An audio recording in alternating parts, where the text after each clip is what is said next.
আমরা মমিতা দেবনাথের জন্য কিছু বলতে চাই। তার মৃত্যু হয়েছে, আমরা খুব কষ্ট পেয়েছি। তার মৃত্যুর কামনা আমরা দিনরাত করছি, কেন আমাদের ঘরেও মেয়ে আছে, আমাদেরও সন্তান আছে। এইভাবে যে তাকে হত্যা করেছে, এটা কোনো ভালো কাজ করেনি। মানুষকে এইভাবে যে মারে, তাই দেখলাম আজকে মিমিতে যে দেখে এত দুঃখ লেগেছে। সেই মেয়েটার জন্য ভুলতে পারি না।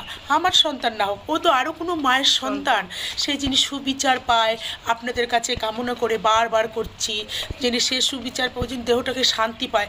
ওকে তো দেহটাকে কিচ্ছু রাখে নাই, ওর দেহটাকে এইভাবে নষ্ট করে জানোয়াররা যেরকম করতে পারে আমরা জানি না। আমরা জানোয়ারও বলা যায় না, ওগুলো জানোয়ার না, জানোয়ার বলে জানোয়ারকে অপমান করা হয়।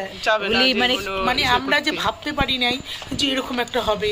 রোজ খবরে দেখতে পাচ্ছি মেয়েটার ছবি, এত সুন্দর ফুলের মতন মেয়েটাকে মা বাবার এত আশা, এত সে সন্তানকে কত কষ্ট করে পাঠিয়েছে শিক্ষিত করার জন্য, এই করার জন্য পাঠিয়েছে শয়তানদের কাছে। শয়তানরা একটু মেয়েটার জন্য মায়া করলো। তোদের ঘরে মা বোন নেই, কিন্তু আমরা উচিত বিচার চাই, এমন শাস্তি চাই যেন আমরা ঘরে বসে দেখতে পারি তারা শাস্তি পেয়েছে, তাহলে আমাদের মনটা শান্তি লাগবে। সবাই আমরা একই আশায় বসে আছি যে কবে খবর পাবো, শাস্তি চাই। এই শাস্তি কি হবে? শাস্তি দিল তো মা বাবা সন্তান ফিরে আসবে না, কিন্তু ফাঁসি দিলে শান্তি পাবে যে আমার শয়তানদের ফিরে আসুক। শাস্তি তো লাগবে, শাস্তি লাগবে। আমার মা বোনরা যিনি আমার বিচার পেয়েছে, যে আমার মেয়েকে যেভাবে যারা মেরেছে তাদেরকে আমি দেখেছি যে শাস্তি তাদেরকে দিয়েছে। তারা ফাঁসিতে ঝুলে বুঝুক যে কেমন লাগে দেহটাকে আঘাত দিতে। এইভাবে মানুষ কি দেহতে আমাদের দেশ এখনো স্বাধীন হয় নাই। আমাদের দেশ কিন্তু স্বাধীনতা দিবস পালন করছি ঠিকই, কিন্তু আমরা এখনো স্বাধীন হই নাই। আমাদের মেয়েরা এখনো স্বাধীন হয় নাই। আমরা দিনে রাতে যে এখনো মেয়েরা বাড়ি থেকে বেরোচ্ছি, আমরা এখনো স্বাধীন হই না। আমরা ভয়ে চলতেছি। আর কি তো সন্তান জন্ম দিতে এভরি টাইম এভরি মুভমেন্ট, মেয়ে হোক কিংবা আমরা বউ হই, প্রত্যেকটা মানুষেরই রাস্তাঘাটে চলাফেরা করতেও আমাদের ভয় লাগে। কখন যে কি আক্রমণ হয়, কখন যে কি হয় কেউ জানে না, নিজেই বলতে পারবো না। এমন দেশে আমরা থাকি। হসপিটাল এরকম হয়েছে, হসপিটালে যেতেই তো ভয় করছে। আমরা ডাক্তারকে ভগবান মানি, আর ভগবানকেই আমাদের সুবিচার আমরা চাই আপনাদের কাছে। আপনারা এমন করে বিচার করেন যে মেয়েটা আত্মাকে শান্তি পায়। ও তো মরেই গেছে, ও তো আর ফিরে আসবে না। ওর মা বাবা যেন একটু শান্তি পায়, মা বাবা শান্তি পায়, যেখানে যায় শান্তি যেন সুখে থাকে, ভালো থাকে।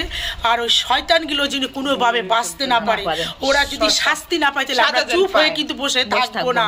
আমরা করেই যাবো। আমাদেরও মা বোন ঘরে আছে, আমাদেরও মা বোন আছে, আমারও সন্তান আছে। তাই বলছি, ওরা আত্মাকে শান্তির জন্য আপনারা একটা কোনো ব্যবস্থা করেন।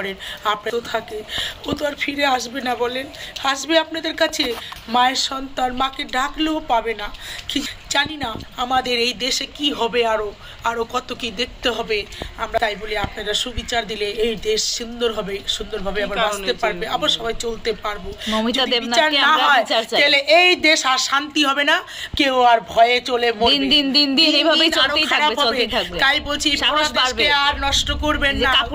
কাপুরুষগুলি আছে, কতগুলি কাপুরুষ জন্ম নিয়েছে, ওগুলি সাহস বাড়বে দিন। ওদেরকে ফাঁসি দেওয়া চাই, ফাঁসি। চাহে একজন হোক, চাহে তিনজন হোক, চাহে পাঁচজন হোক, আমরা ফাঁসি চাই। শাস্তি।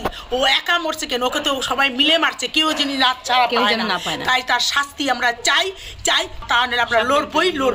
বাস, আমরা আর কোনো কিছু আপনাদের কাছে চাই না। এটুকুই অনুরোধ আমাদের।